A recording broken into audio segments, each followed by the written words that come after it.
Ազգային ժողովի մեծարգո նախագահ, հարգելի խորհրդարան, սիրելի քաղաքացիներ, ողջունում եմ ձեզ։ Եվ Տիկին Գրիգորյան, քանի որ ինձ հիշատակեցիք, ես զուտ ասեմ, որ ես ասել էի, որ ձեր աչքերի մեջ հեկ եմ տեսնում, պարոն Քոչարյանի աչքերի մեջ մարտի 1-ն եմ տեսնում, հոկտեմբերի 27-ն եմ տեսնում, դուք դիմեցիք դատարան, չներկայացրաք դատական նիստերին, դատարանը գործը առած քննության թողեց, ձեզ էլ ասեց, որ ինձ պետքա 15,000 դրամ փոխհատուցեք փաստաբանական ծախսերի համար, չհասկացա 15,000 դրամ, հիմա դուք բողոքարկել եք, տեսնենք ինչպիսի ընթացք ուրեմն կունենա դատական ընթացքը, հետևաբար ինչ եք գալիս, ինչ եք խոսում այստեղ, այդ 15,000 դրամն էլ պարզը չեմ ուզելու ձեզանից, կարաք չտաք, տանեք բան, ավտոմեքենայի գույքարկը մուծեք օրինակ, կարաք դրա վրա ծախսեք։ Եվ քանի որ անդրադարձած ձեր խմբակցությանը, պարոն Քոչարյանի ելույթին չեմ կարող չանդրադառնալ։ Պարոն Քոչարյանը նախորդ իր ելույթում, ոչ այսօրվա, եկավ եւ ասեց այն ընտրակեղծիքները, որը որ դուք արել եք, այս սպիտակ շորերով ամպը գլխին, այն ընտրակեղծիքները, որը որ դուք արել եք, հետ կա թողելու մեր պատմության մեջ։ Հետքը գիտեք որն է ընտրակեղծիքների, դուք եք հետքը ընտրակեղծիքների, որ նստած եք այս դահլիճում, որովհետեւ ձեր ստեղծած քրեաօլիգարխիկ ընտրակեղծարար համակարգի պատճառով է, որ հնարավոր է եղել վերագործարկել ինչ որ չափով այդ համակարգը այս ընտրություններին փող բաժանելու մարդկանց տերորի ենթարկելու միջոցով ձայներ հավաքել եւ հայտնվել ազգային ժողովում, շարունակելու համար սպասարկել օտարերկրյա ուրեմն շահերը եւ շարունակելու համար պայքարել նրա համար, որ ձեր ապօրինի գույքը ձեզանից չխլեն։ Հիմա էլ եկել այստեղ Ծառուկյանի ապօրինի գույքն են պաշտպանում։ Ինչ եք այստեղ Ծառուկյանի, պարոն Քոչարյան, գնում եք, խոսում եք ու գնում եք, չեք լսում ձեր ասացի արձագանքները, ուստեղ ասում եք ուրիշտեղ, ուրիշ հարթությունում մենք կլուծենք այս հարցը, որ իմ հոր մասին այսպիսի բան եք ասում։ Նախ մենք ձեր հոր մասին չենք ասում, մենք ասում ենք Հայաստանի երկրորդ նախագահի աթոռը զավթած Ռոբերտ Քոչարյանի մասին, ով այո ձեր հայրն է, բայց դուք նրա խմբակցության պատգամավորն եք եւ ստանձնել եք այն քաղաքական պատասխանատվությունը եւ շարունակում եք այն քաղաքական հետագիծը, որը ձեր հայրն է ունեցել։ Եվ եթե իմաստեղ ասում եք ուրիշտեղ ուրիշ հարթությունում այդ հարցերը կլուծենք, որ ուրիշտեղ որտեղ կարող է հոկտեմբերի 27-ին ազգային ժողովում դուք ոնց որ թե էտա ձեր հարցեր լուծելու ձևը մարտի 1-ով հոկտեմբերի 27-ով 2003 թվականի ընտրություններից եք խոսում, ասում եմ իմ հայրն էլ է 49% ձայն հավաք։ Դուք ընդհանրապես մի հատ էլ գնացեք տեսանյութերը նայեք 2003 թվականին Հայաստանի Հանրապետության Երևանի փողոցներում ինչ էր կատարվում, մահակներով մարդկանց գլուխն եք ջարդում հետ ընտրական գործընթացների ժամանակ, երբ ինչ եք խոսում։ Ում եք դուք ընդհանրապես գժիտեղ դրել։ Եվ ազգային ժողովի նախագահի տեղակալի քննարկումն է տեղի ունենում, բայց իմ մոտ ընկալում է ոնց որ թե հայփոստի գործունեության վերաբերյալ լսումներա կամ քննիչ հանձնաժողովի եզրափակիչ մաս ենք ինչ-որ լսում։ Ժողովուրդ ջան, հարցեր ունեք, բոլոր լծակները, ռեսուրսներն ունեք դուք արդեն որպես իշխանության մաս օրենսդիր, քննիչ հանձնաժողովներ ստեղծեք, հրավիրեք համապատասխան պաշտոնյաներին, տվեք հարցադրումները, ստացեք հարցադրումները, գոհ մնացեք կամ գոհ մի մնացեք, եկեք ստեղից ձեր ելույթներն ունեցեք։ Հիմա ասենք ինչի մասին ենք մենք ընդհանրապես խոսում։ Պետական կառույցների,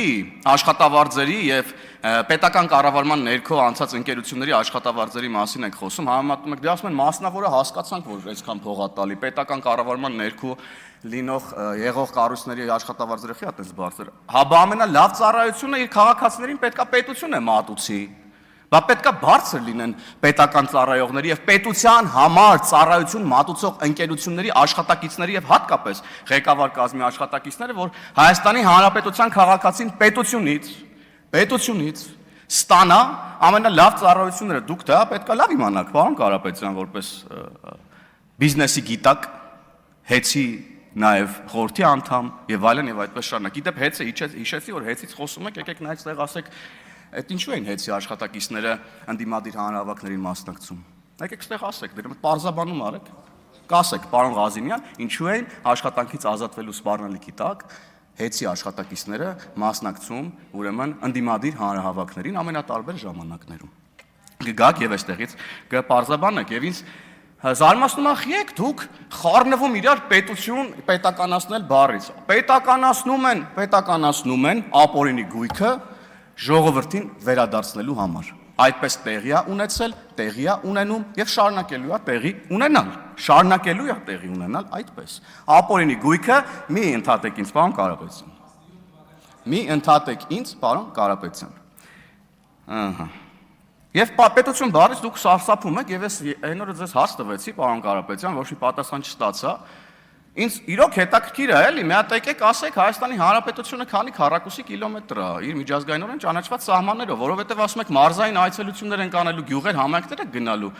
Նշելի միամիտ գնաք սահմանը հատեք անցնեք ուրիշ տեղ։ Մի հատ ձեր համար գցեք Հայաստանի Հանրապետության քարտեզը, որ իմանաք ուր եք գնում ընդհանրապես դուք։ Կարող քայլելով դες գնաք, ասենք Վրաստան գնաք միամիտ կամ իջնեք Իրան,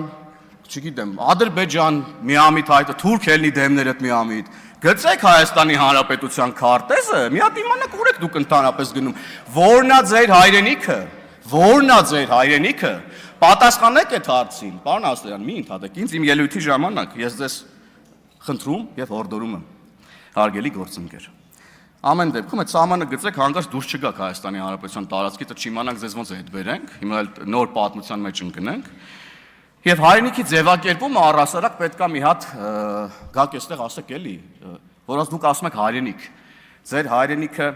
արդյոք չի սահմանափակվում Հայաստանի Հանրապետության ուրեմն միջազգայինորեն ճանաչված սահմաններով։ Նախ պետքա մի հատ սահմանները ընդգծեք, ասեք քանի քառակուսի է, հետո ասեք հայրենիքի ձևակերպումը ձեր համար որն է, որովհետև որևէ մեկը չի հերքում պատմական հայրենիքի իրողություն, դա անհնար է հերքել պատմությունը, դա անհնար է։ Մենք խոսում ենք ժամանակակից Հայաստանի Հանրապետության մասին։ Ինձ համար որպես ազգային ժողովի падգամավոր իմ հայրենիքը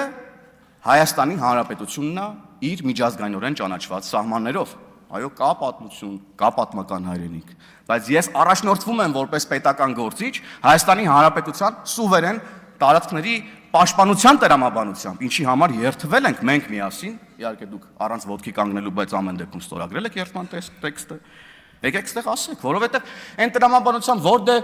հայերը այսքան տարի ապրում են X տարածքում, ես այդպես եմ ընկալել ձեր որոշ գործընկերների խոսույթի տրամաբանությունը, որ եթե հայերը երկար ժամանակ ապրում են X տարածքում, անկախ նրանից այնտեղ կա հայկական պետականություն, թե չէ, կամ եղել է երբևէ, եւ այնտեղ հայկական մշակույթ է եւ այլն, եթե այս տրամաբանությամբ առաջնորդվենք, ներողություն, բայց կարող է պարզի, որ կալուգանել է ձեր հայրենիքը։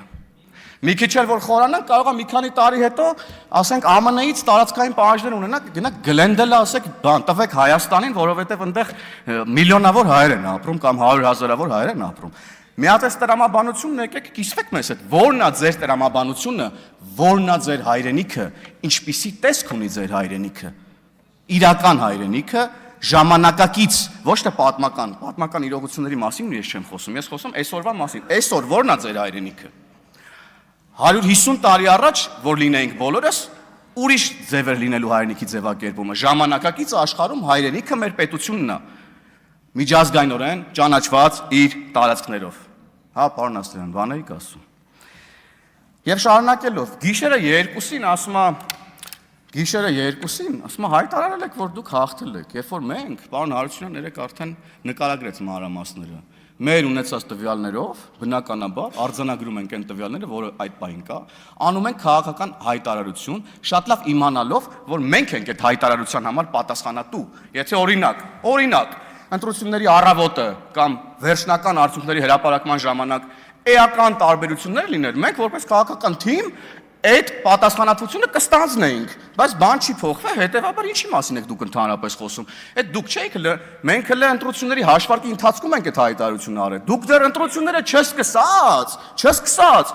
Ասում եք մենք արդեն հաղթել ենք։ Սամվել Կարապետյանը Հայաստանի Հանրապետության վարչապետն է, կառավարության նիստեր էիք անում։ Հայդեպ ինչ կա այդ ձեր կառավարության նիստերից։ Շարունակում եք կառավարության նիստեր անել, որտեղ կարող ենք ծանոթանալ ձեր կառավարության նիստերի օրակարգերին։ Այդ նախագծերը հետո ուր եք ուղարկում, որ քննարկեցիք, հաստատեցիք, հետո ուր եք ուղարկում, որ երկրի ազգային ժողով եք ուղարկում ձեր կառավարության նիստերի օրակարգերում հաստատված հարցերը, թե ուրիշ ազգային ժողովներից են ձեր կառավարության նիստերի օրակարգ ներդրվում տարբեր հարցեր։ Մի հատ եկեք այստեղ պատասխանեք, հարգելի գործընկերներ, եկեք պարզաբանենք, հասկանանք, որտեղ իրար վարչապետ եք ասում, այնտեղ նախարարներ ունեք արդեն, հրանոթի մասնագետներ, արկերի եւ այլն, եկեք մի հատ պարզաբանենք։ Եվ էլ գիշերվա 2-ի ասուլիսի մասին խոսում եք, ասում եք այդ ասուլիսը կհիշվի մեր համար եւ այլն եւ այդպես շարունակ։ Գիտեք, որ ասուլիսն է հիշվելու։ Գիտեք, որ ասուլիսն է հիշվելու եւ նկարագրելու է ձեր քաղաքական ուժը, քանի դեռ դուք ներողություն չեք խնդրել այդ արտահայտությունների համար եւ քանի դեռ դուք չեք դատապարտել այդ արտահայտությունները։ Այս ասուլիսն է հիշվելու եւ նկարագրելու ձեզ։ Ներողություն։ Դեպքն արդեն, որ նախ սա երկրորդ դեպքն է արդեն, որ հայ սակրավորը պայթում է Հայաստանի տարածքում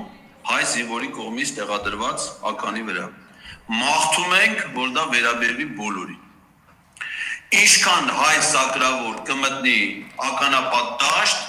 ցանկանում ենք, որ ընտեղից դուրս բերվի նրա մարմինը կամ Անջատեք պարոն Հովհաննիսյան։ Ներողություն ես մեր արտադրելու համար։ Պարոն Կարապետյան, այս ասուլիսն է հիշվելու եւ այս ասուլիսն է նկարագրելու ձեր խմբակցությունը, քանի դեռ դուք որպես խմբակցության ղեկավար ներողություն չեք խնդրել սրա համար եւ չեք դատապարտել այս հայտարարությունը։ Ես չեմ ուզում հավատամ, որ ձեր շարքերում այս կարծիքի մարդիկ կան, չնայած որ այդ մարդը ձեր շարքերում է նստած։